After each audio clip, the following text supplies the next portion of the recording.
The return of Cuach na Raig to the mainland of Tirneach after their expedition to the Shaper's Steps was a sombre one.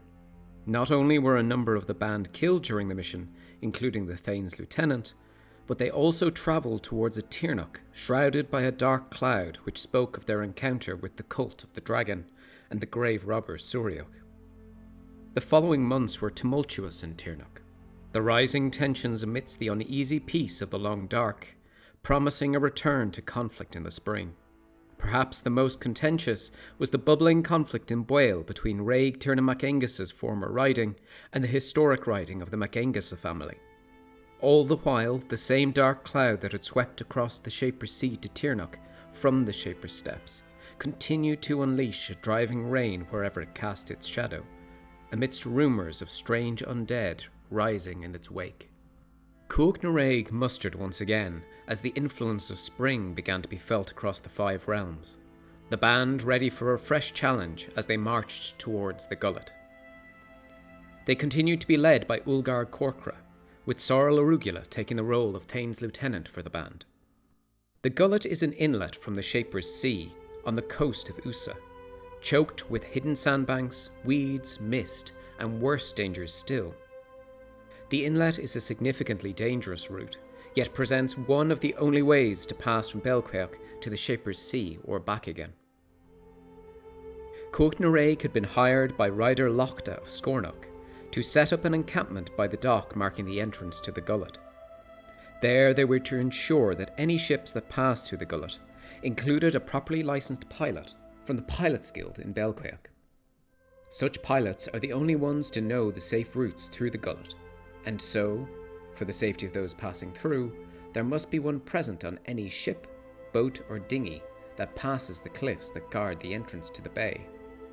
The hiring of Cuach na Raig had been, in part, encouraged by House Velvet Mist, the Pilots Guild, due to an emerging problem of ships attempting to pass through the gullet without any trained guide, leading to more than a few shipwrecks.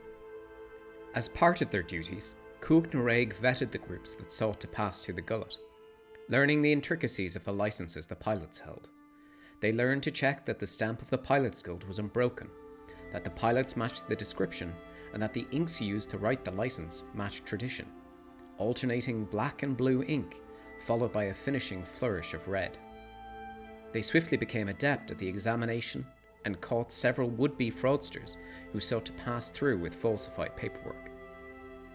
Even so, acting as a checkpoint only occupied some of the Galoglig band's attention, and they had the opportunity to assist some of those who sought them out for aid. Some of the tasks left Cuach na Raig dealing with the local wildlife, and some from further afield that had been introduced by ships getting wrecked along the stretch of the gullet. Amongst other threats, they dealt with Cabrucailloch, fowl geese, as well as visitors from the Shaper's Steps, seagulls and crabs who formed a deadly symbiotic relationship. While they might have hoped that such beasts were the only reminder of their time upon the Shaper's Steps, they yet found more. Tasked with investigating a new form of undead, they found themselves beneath the pallor of the dark, dragon-shaped storm that had preceded them in leaving the archipelago. The storm showed all the signs of being a manifestation of the will of the cult of the dragon that brought it into being, proving to be deadly to the historic denizens of Druid. In the wake of the storm arose unusual undead of a draconic aspect, ones that sought out and targeted any Vartuk or Fahuk that they came across, and led swarms of lesser undead to the same purpose. Further, the rain that had poured from the sky also burned and stung skin, scale, stone, and flesh alike, having the greatest impact upon Vartuk and Fahuk, but harming all those who remained beneath its downpour. Though it proved to be a trying encounter, Cuach na Raig managed to prevail without losing any of their number. Throughout their time safeguarding the inlet, Cuach na Raig also found themselves plagued by a familiar threat, a creature that seemed to be made of foliage, an ambulatory bush. The same creature that seemed to be hunting members of the band and killed Smeagol Buttonwood. It continued to emerge and attack the band throughout the weekend, though they confronted it and drove it off time and time again. As their time as custodians of the gullet drew to a close, Cuach na Raig had an auspicious visitor. The Raig and his reckoners appeared to hear the band's testimony of what occurred upon the Shaper's steps during their last mission. Yet, the visit of the band's namesake was not the only excitement of the morning, as the band was also confronted by two major threats. The first was a creature, seemingly strongly attuned to earth and stone, that the band went to investigate. It seemed impervious to harm, and slowly but surely began to turn those who confronted it into stone. It was only with the timely and skilled aid of the band's healers that members of the band did not remain turned to stone as a lasting testament of the encounter. While the encounter with the stone creature occurred, the other Galoglig of Cuach Nareg remained in camp to continue their guardianship of the gullet. Yet an unexpected visitor tried to pass through unnoticed. The bandit lord MacRobin, who had escaped the band's justice on 2 occasions before. Though he initially sought to pass peacefully, when Cuach Nareg sought to detain him, a group of bandits emerged and sought to force a path for him.